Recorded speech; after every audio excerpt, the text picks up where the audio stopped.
Monica Pearson, One-on-One, sponsored by Montlick Injury Attorneys. Good evening and welcome to One-on-One. Our first guest tonight is known as the Dean of the Georgia House of Representatives. Calvin Smyre of Columbus, Georgia, served 48 years under the Gold Dome, making him the longest-serving member of the House.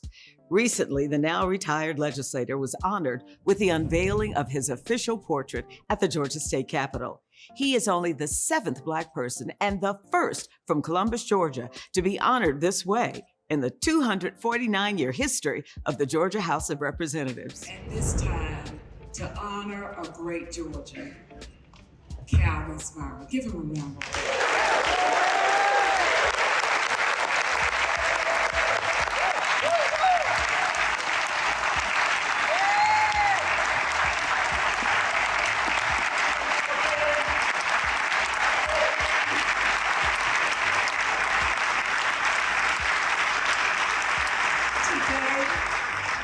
Today is a historic day. House Minority Leader Carolyn Hughley of Columbus was just one of many Democrats and Republicans honoring Calvin Smyre. Two former Georgia governors were there, Democrat Roy Barnes and Republican Sonny Perdue. U.S. Representative Sanford Bishop described Smyre's place in Georgia history.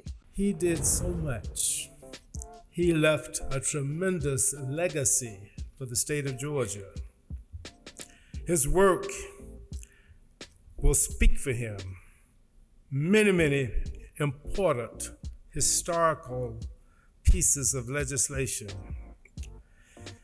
King Holiday, King Portrait, adoption of a new state flag. Calvin was a leader. Calvin is deliberate, painstaking, persistent, impactful. When speakers and governors needed an ombudsman, they called Calvin. When speakers and governors needed a liaison, they called Calvin. When they needed a negotiator, they called Calvin. When they needed someone to help find common ground, they called Calvin. There was the call from Governor Joe Frank Harris about the Dr. Martin Luther King Jr. holiday bill. Smyre was told there was a good chance the bill would pass if he introduced it. And so I said, well, let me do this before I go to see Speaker Murphy. I said, I need to do my homework. I said, let me visit with Tyrone Brooks and Jose Williams. Legitimately, they were the authors of the bill. Never got out of committee, never had any win.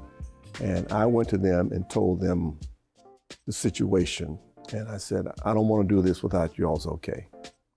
I said, y'all have been in the vineyards on this, and it's not right for me to just take it. And they said, Brother Smyre, do it. And you're the one, you can get it passed. And I said, I want y'all to sign it. And they said, what they let us? I said, you gonna sign it. And I told the governor and speaker I had to have them as signatures on the bill, although I would be the sponsor. And we passed it. And I'll never forget the day in April of '84, I believe.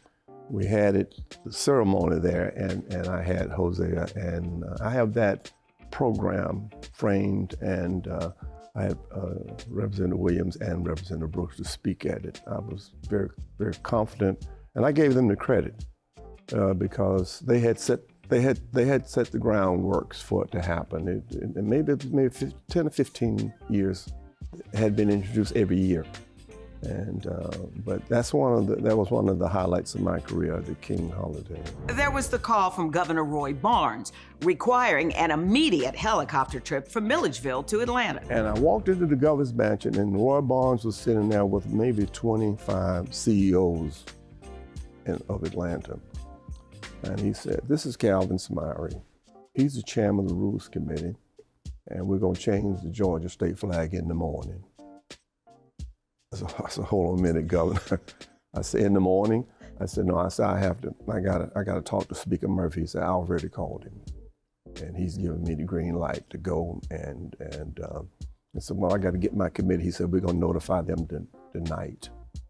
And everything was in motion. And I walked in that room in 404 of the state capitol that day.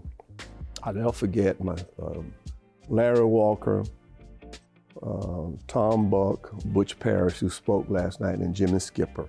They were at the table with me. The bill passed with a voice vote. Then some legislators demanded a roll call vote, and it still passed. But it was the right thing to do. If we had not changed that Georgia state flag, Georgia would not be the state that it is today. If anything has been transformational, that's one of them. Because at that time I knew that we were trying to get Super Bowl, we were trying to get NCAA, and all of them had told us, as long as the state flag that you have is flying over these buildings, we will not be coming to Georgia. And since that time, Georgia has prospered. And I think that's one of the areas and one of the reasons that Georgia has prospered is because we changed the state flag. Up next, how Calvin Smyre got his start in politics and the one vote early in his career that cost him his day job.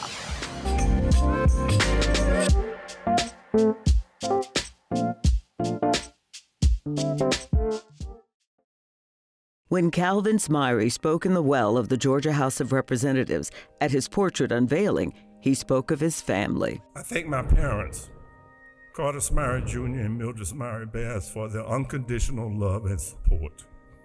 When I told them I was running in 1973 for the Georgia House, they looked at me and said, "You are crazy. You just graduated from college and you barely have a job." Through it all, they taught me the meaning of patriotism, community service, education, selflessness, and giving back to the community. In fact, I even had a foster brother during junior high school when my father was stationed in Fort Sill, Oklahoma. Since being elected, I have lost a mother, a sister, a daughter, and a father in that order. Oh, how I wish they were all here on today. I know they would be so proud. I miss them all, and I thank God for their lives. One of the moments during your unveiling ceremony, you became choked up talking about all the deaths you have had in your family. I think your daughter was your only child in 21, and then your dad in 24. Mm-hmm. How have you worked through that process? The will, believe in God. I joined the Great Award Chapel when I was 7. They honored me Sunday prior to me coming to Atlanta. Gave me a standing ovation, and I heard somebody say this, and I forgot who told me this, but they said that the place you're not loved most is at home, where you're from. And I thought about some of our national figures and people, but I say I feel like I'm loved, and so every time I've lost somebody in my family, it's just amazing the people and how they have responded and helped lift me up. Calvin Smyre's role model was his late father, Carter Smyre Jr., who was in the military for 24 years. And I finished high school in Germany, Frankfurt, Germany. And I came back, and that's when he retired. My father was a helicopter pilot. He was a mechanic, and working on the helicopters. And then he got out and went back to officer training school, and became a helicopter pilot and retired as Chief Warrant Officer 3. One of the most difficult periods of my time with him was being a mechanic and a pilot, and he applied for Rucker. There's the flight school in Rucker as an instructor, and was turned down because he was black. And those are the kind of things in life that kind of give you the impetus to keep going. I always say nobody can break your back unless you bend it. Calvin remembers when he had to bend to his father's will. He was at Fort Valley State College, now university, and decided to leave. I left Fort Valley, got upset down there, and I was there on a baseball scholarship, and they tried to get me to play football. And I was a football player in high school, but not, the more you go, the better you have to be. I was good in baseball. I was not good in football. And they said I had to play football. And I got knocked out one day. And I packed. I went to the dining hall, went back to Jean's Hall. I packed, caught the bus, went home, and called my daddy. He said, "How's school?" I said, "I'm downtown at the bus station." He said, "What do you mean?" I said, "Well, I told you I'm not a football player, and they're trying to make me, and I'm just not going to do it." I said, "I need you to come get me." He said, "Find a way home." He said, "I'm not coming to get you." So I called a friend, they took me home, and talked to my mother. He wouldn't talk to me. And then 5:30, boom, boom, boom. I said, "What?" He said, "Get up." I said, "Wait a minute, what am I getting up for?" He said, "Go to work." He said, "I'm going to work. You think you're going to stay here?"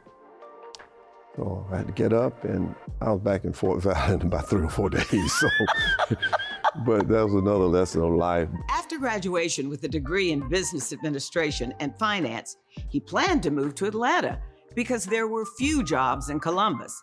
However, 2 Black leaders, George Ford and A.J. McClung, took him to the Georgia Department of Labor office in Columbus and asked the director to do something for them. And they said, "Well, get Commissioner Caldwell on the phone."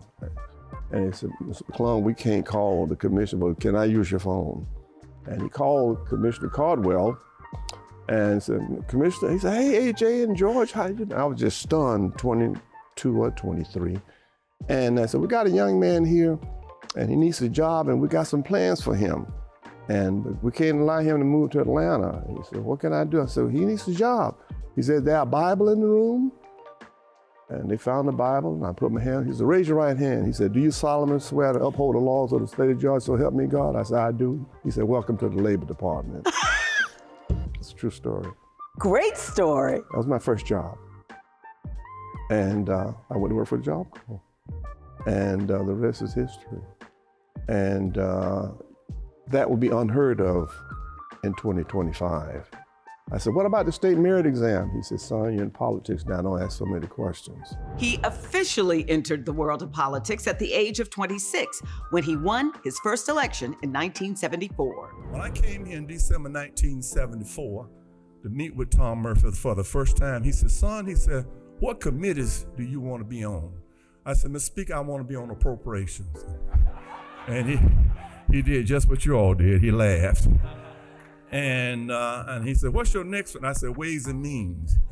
He said, "No." He said, "Son, I don't know who you've been talking to, but you won't be on either one of them. In fact, you won't be in the room we talking. So what's your next one?" I said, "Banks and Bank." He said, "Oh my God, who have you been talking to?" He said, "What's your fourth one?" I said, "Health and Ecology." He said, "Son," he said, "let me say something to you. You need to regroup and go back." And so he called me. He said, "You know what? Since Health and Ecology was your fourth choice, I'm gonna give you it. You're gonna serve on Health and Ecology. And I think about you going on Banks and Banking in a couple of years." So about 2 weeks in the session, he came up and he put his arm around me. He said, "I want you to stick close to me." He said, "I like you." He said, "You keep your cards close to your chest." He said, "You're a freshman, but you're going to be all right. You just stick close to me." I said, "Mr. Speaker, what are you talking about?" He said, "Well, a little bird told me that Health and Ecology was your first, but you gave it to me as your fourth." He said, "That's pretty clever." But that first year was not without problems. His support of a bill cost him his day job. It was not a labor bill, but it was a situation where we were trying to liberalize some of the laws in the state of Georgia from a financial standpoint. If you were in Fulton, you couldn't bank in DeKalb. If you were in Muskogee County, you couldn't bank in Chattahoochee. One of the toughest votes I had, and that was my freshman year. And but it was the right thing to do. And at that time, people that I worked for were adamantly opposed to it. And it was not a ugly situation. It was just, here's a severance package and goodbye. You know, Calvin, we always call him a cat of 9 lives. He's gonna land on his feet. And after he lost that job, you know, he ran into a banker who was here, Jim Blanchard, who saw something in him. And he left here that weekend unemployed and came back a banker. Thank you, Jim. Nobody could pull that off but Calvin. And you worked with what ended up being Synovus for what, 38 years? 38 years. I started as a manager trainee, and I retired as the executive vice president, a member of the corporate governance group, and president of the Synovus Foundation. His slogan is people over politics. Coming up, how Calvin Smyre continues to pay it forward. Plus, what it means to him to see his portrait unveiled in the state capitol, and why it's so different from the others that fill the hallways. And later, she's 101 years old and still mentoring young musicians. I'll introduce you to the woman who changed the look of orchestras around the country, including right here in Atlanta.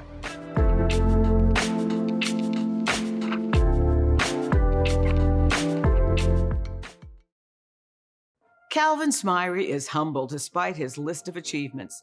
There is the interchange that carries his name on I-185 at Macon Road in Columbus, Georgia. The building named for him at Morehouse School of Medicine, the Calvin Smyre Education Conference Center, under construction. He served on the board of directors at Morehouse School of Medicine for 40 years.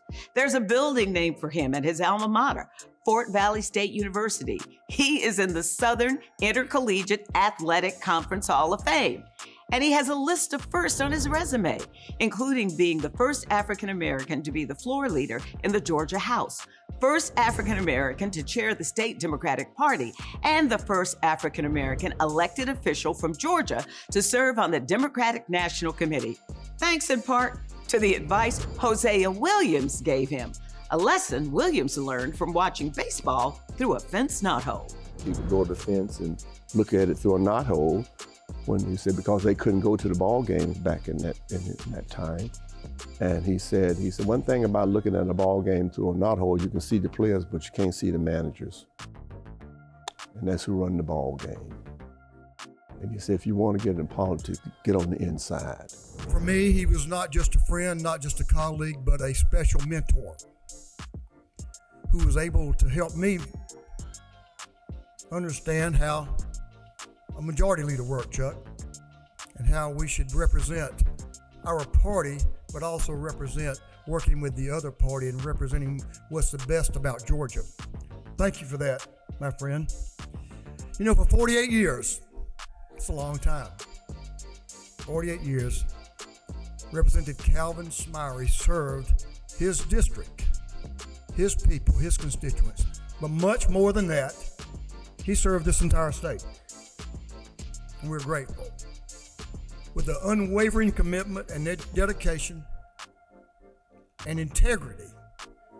You know, for over 20 years now, I've had the great pleasure of serving alongside this champion of policies that have been and still are working, that are critical to build a brighter future for every citizen of our great state. I am trying to make a difference by lifting up the next generation of leaders. In other words, I will continue to plant seeds to trees for the shade I may never see. For in life, we make our life. We make our living by what we get, but we make our life by what we give. My public service has been based on the slogan, people over politics. I have established political relationships throughout Georgia, not just to kick the can, but to field the can, on behalf of the people that I represent. And many of them turned out for the unveiling of Calvin Smyre's portrait. There are 233 portraits and sculptures at the state capitol. He is the 7th of an African American and the first for someone from Columbus, Georgia. Calvin's portrait is outside the House chambers, where he served for 48 years. It's hard to believe. There's no way for me to describe it. It's hard to believe. I really am. I'm moved, I'm grateful, I'm thankful. Vast majorities of the portraits in this capitol were bestowed after life. I have participated in the hanging of several portraits since elected in 1974. I am grateful beyond words to see that this happened in my lifetime on today. My political and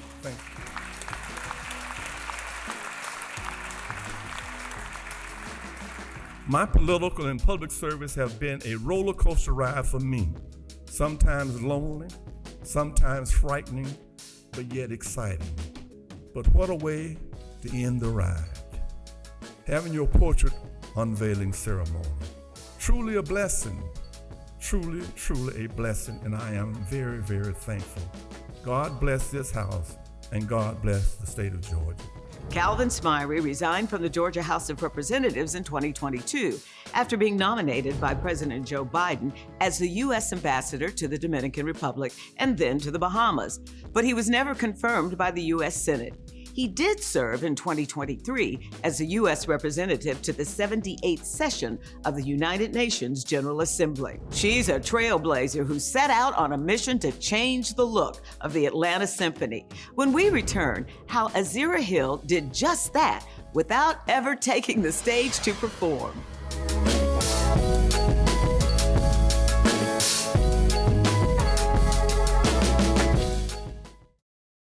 When Azira Gonzalez Hill went to the Atlanta Symphony Orchestra's performances, she loved what she heard, but questioned what she saw. And that led her to start a groundbreaking program that is changing the look of orchestras around the country. I went one-on-one with the 101-year-old music lover and innovator.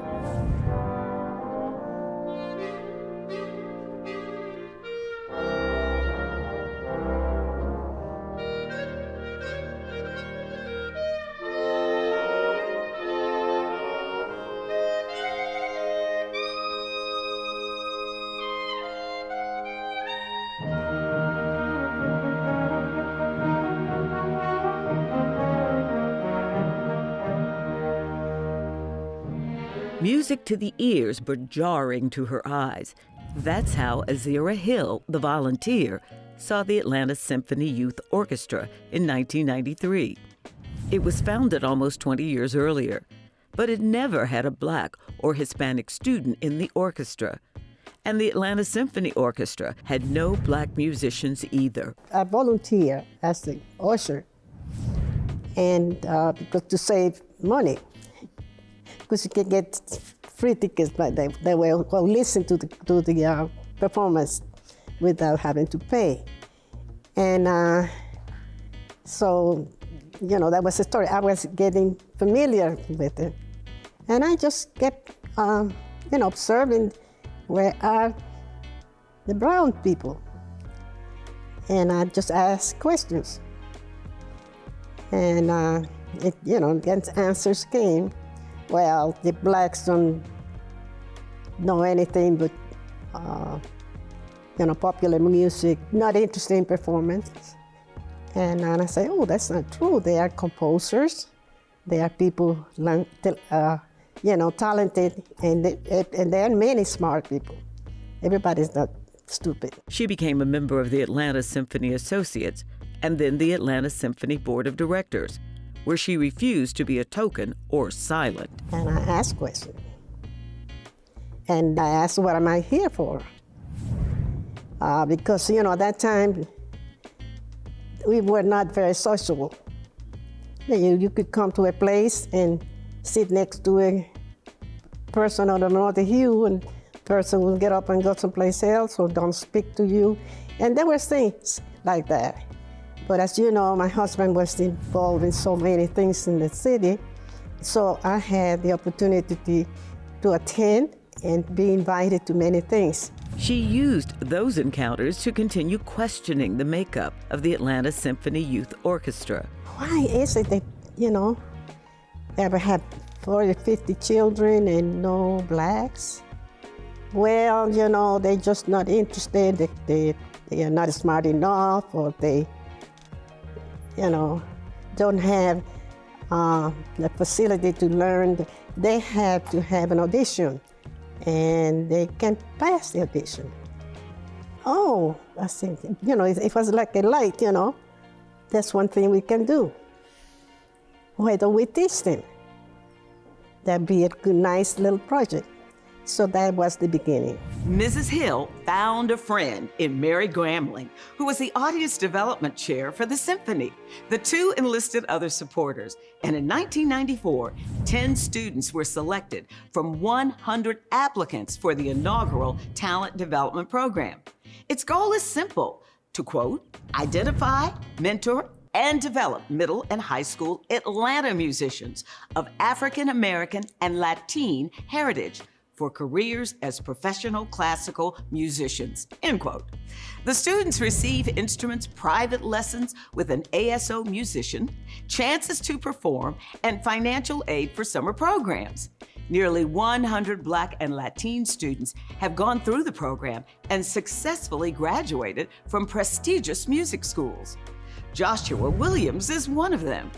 This tuba player was in the talent development program, went to Juilliard on a full scholarship, and now is a fellow with the Atlanta Symphony Orchestra.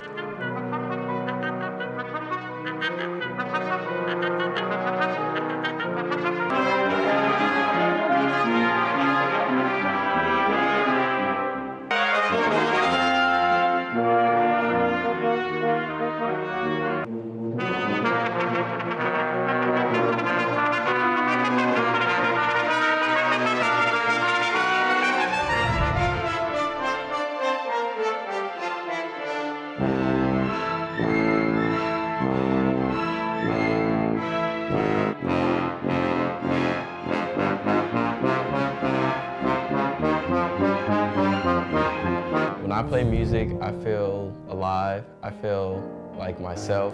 I feel like I can do anything.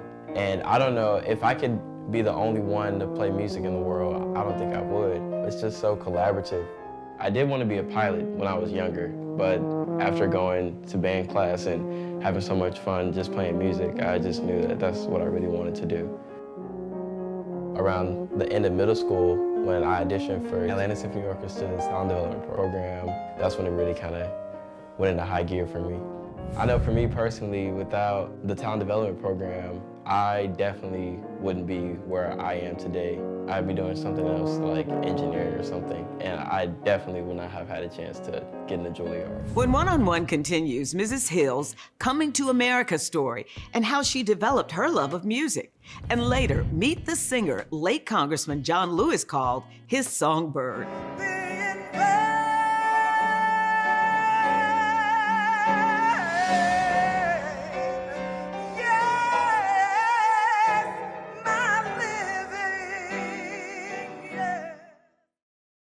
Azira Gonzalez grew up in Holguin, Cuba, one of 9 children. Well, there was music in my house every weekend because my mother had, I'm number 7, so they have 7 boys ahead of me, and what did they do with these boys? I guess that was probably her idea. So in order to keep us together and not be lost out there and, parks or other recreation places that are not acceptable.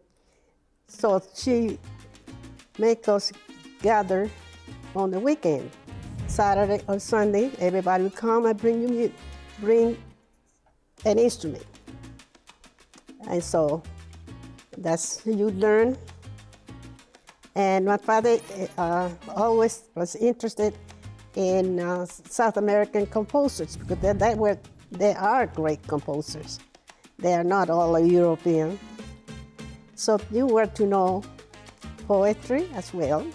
So we had kind of a little show every weekend. And it was part of the everyday thing, every week. At 15, she left Cuba for Jacksonville, Florida, where she attended Boylan Haven boarding school, spoke very little English, but bartered for what she needed. I was good in math. I've always been good. I count my pennies.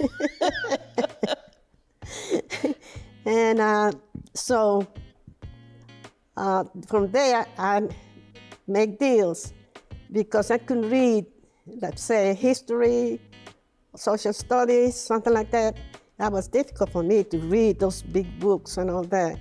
So we had made deal with people. You read it and tell me what's in it, and I teach you math. So that's how partly I got by. She came to Atlanta to attend Grady Hospital's nursing school, and then she worked at Grady Memorial Hospital. She met and married her now late husband, Jesse Hill. He would become the first Black chairman of the Atlanta Chamber of Commerce and head of Atlanta Life Insurance Company. He died in 2012 after 57 years of marriage. Mrs. Hill instilled in her 2 daughters what her mother instilled in her. My mother always taught each one of us that you have a purpose in life. You didn't come, you are pretty to say, but you don't come to decorate. You find a purpose. What are you here to do? She was a great teacher. She really was. And so you were to do something or think about something, that you were involved on behalf of somebody else or something. How do you remain so fresh? You are 101 years old. Yeah. You're sharp as a tack. Well, not sharp as that. Anyone can complain though. But what do you do? My memory is bad. Yeah. No, but I've just been blessed. I have tremendous health and opportunities that come from God. And you're still working at the Symphony after 30 years. Yes. Why do you stay? Why? Because I was told that you don't sit down. You are here for a purpose, to do something. As long as you have energy, it's not for you, it's for you to share with somebody. You understand? You just don't sit home. I don't have anybody to talk to today. How do you want people to remember you? Oh, I mean, it's not important, not just me. But if you just remember, that you are here for a purpose. And if I can help somebody as along the way, then my living is not in vain. Mrs. Hill became a U.S. citizen in 1960. She celebrates 102 years of life in October. She has outlived all her siblings. The song Mrs. Hill mentioned was a favorite also of the late Congressman John Lewis. Coming up, you'll meet the woman he called his songbird, who also started a groundbreaking film festival.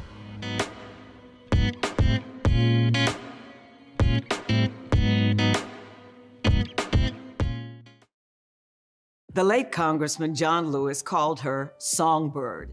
Kathleen Bertrand is more than a singer. She's a songwriter, one of the founders of the Bronze Lens Film Festival, a producer, businesswoman, and a rarity in Atlanta, a Grady baby, born and raised in the city she loves to promote.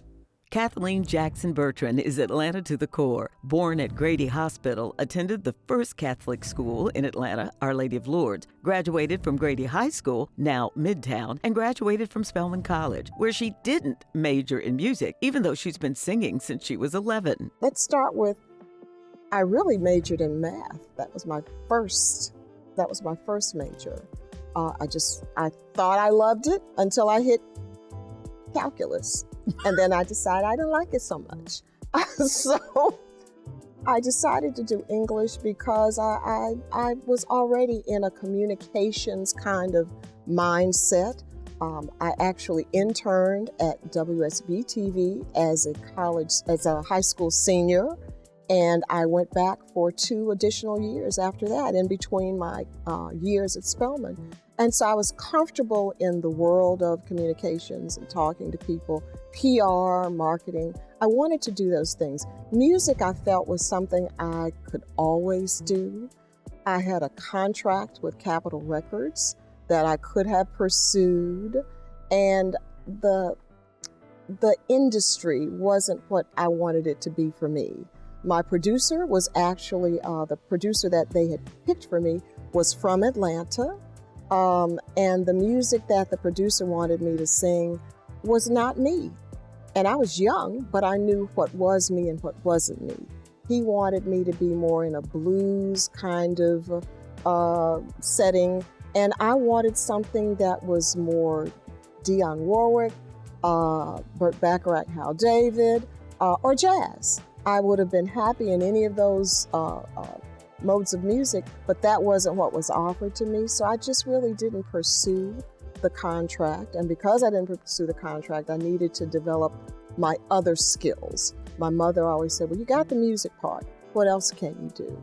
And so that was my challenge, just to develop the rest of my brain outside of music. After graduation, she worked in PR in Milwaukee, returned to Spelman as Director of Alumni Affairs, left to perform with jazz musician Roy Ayers, got married, lived in the Virgin Islands, had the first of her 4 children, and then got lured back to Atlanta for an interview with the Atlanta Convention and Visitors Bureau. They were looking to diversify their staff.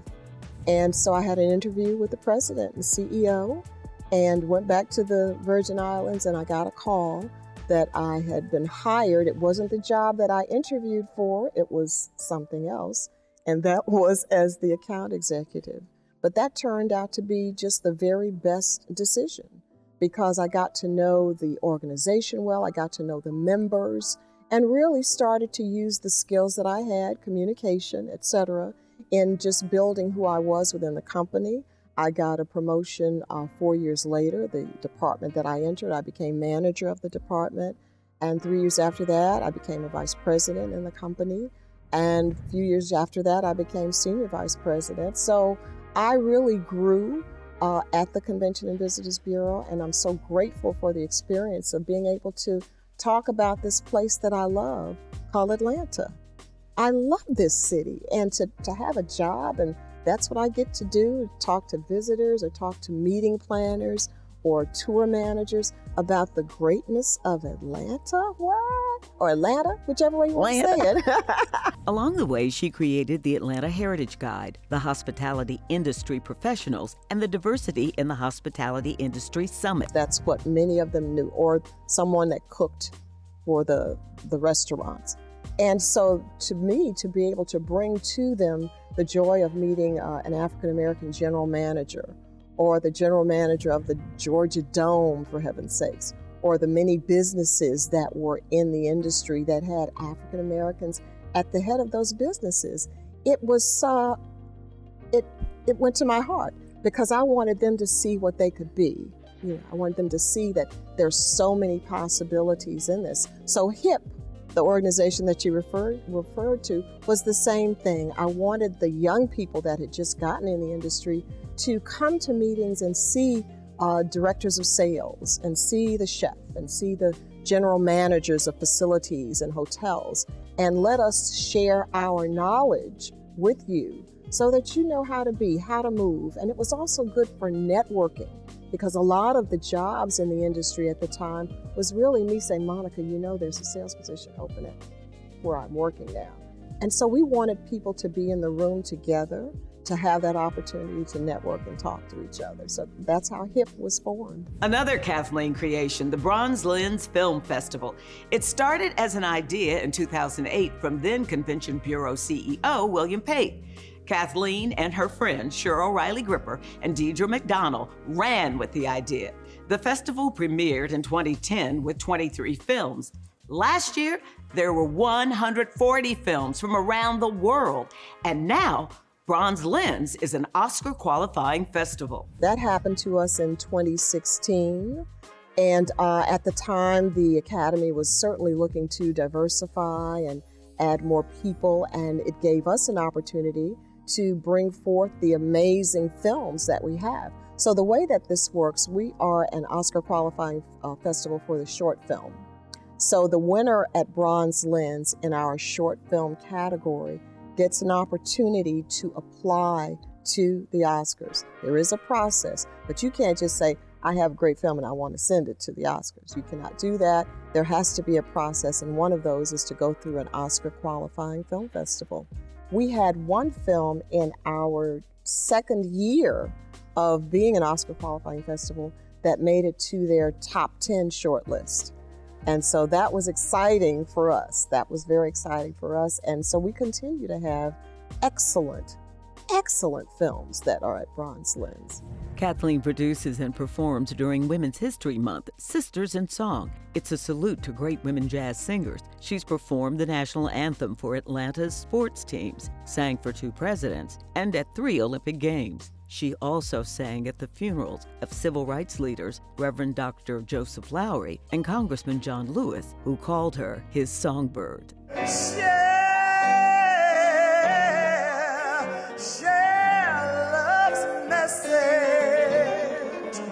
That the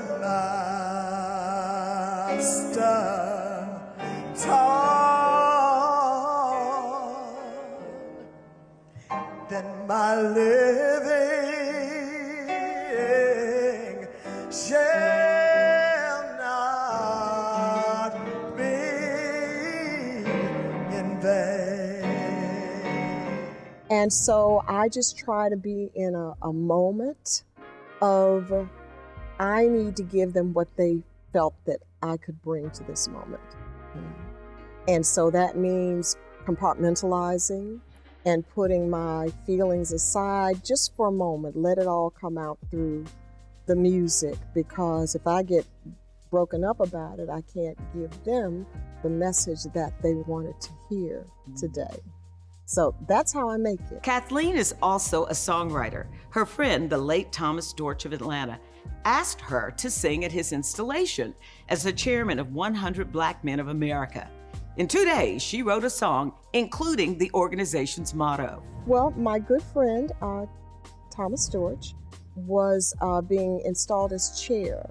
And each time that he got the installation service happened, he would call on me to sing, which was, I appreciated it so much. So the third time it was happening, I'm like, okay, I'm running out of songs, Tommy. What am I gonna sing this time? And so I wrote a song in like 2 days. I was supposed to go to Washington for this conference.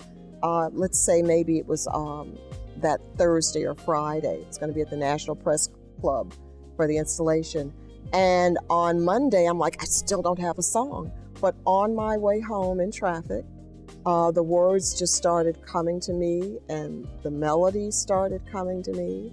I called Phil, my much dependable producer, and said, hey, I have an idea for a song.